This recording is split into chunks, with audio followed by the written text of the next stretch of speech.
Yes. Hi, it's Dream Girl 360. I just wanted to come for a moment because typically people want to know what's been going on with us, and I just wanted to give a couple of quick pointers and everything. As usual, I always direct people to sisterwives.youku.com. Anybody who is interested in a polygynous lifestyle, there is a wealth of information there. I hope you got to catch the most recent video that I did of coping with jealousy that was written by Steadfast. I'm telling you, you can ask those people just about everything. They know everything about the subject of polygyny.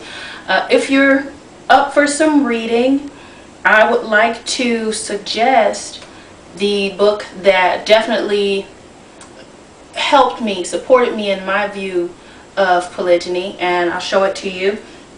It's We Want for Our Sisters What We Want for Ourselves, and it's by Dr. Patricia Dixon, Ph.D. And I'm pretty sure you can't see it, but that's Dr. Dixon on the back of the book. It is a very well put together book that was originally her college thesis, but it got so big that she decided to make it into a book. It is very knowledgeable in its information. It has financial information. It has the historical happenings of polygyny. It talks about the Hebrew Israelites. It talks about Islam, and it talks about the Egyptian religion, specifically Asur Set. So it has a lot of information for people that are interested in polygyny. I also want to share, since the last video that I made was about jealousy, I want to share with you guys my personal experience with jealousy and how Steadfast information helped me out on that.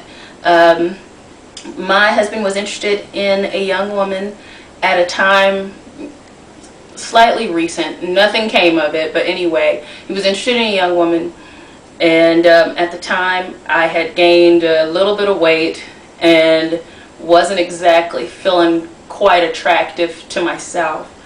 So I had an intense level of jealousy inside me, which was weird because I've never ever felt jealousy before in my life, okay?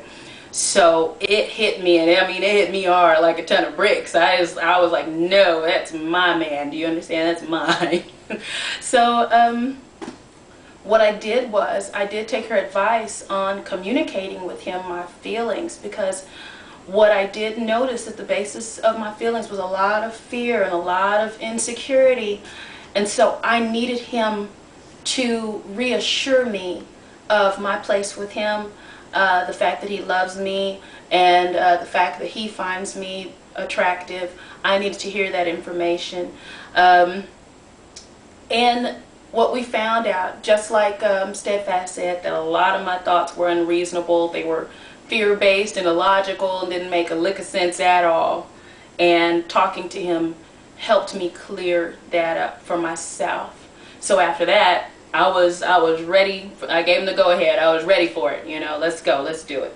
So it can work in real life, these mechanisms that she's put forth, and I hope that those of you who are having a time conquering jealousy, since we live in the Western world, we were brought up here, and it's hard for us to understand sharing our husbands with somebody else. I really hope that you'll take a genuine look at it and take a genuine look at your feelings inside yourself and see where they're actually based, because as we've already established, Scripture has no problem with it, therefore Yahweh has no problem with it, so there's really no need for us to have a problem with it. It's a conditioning issue. They also go on about jealousy in this book.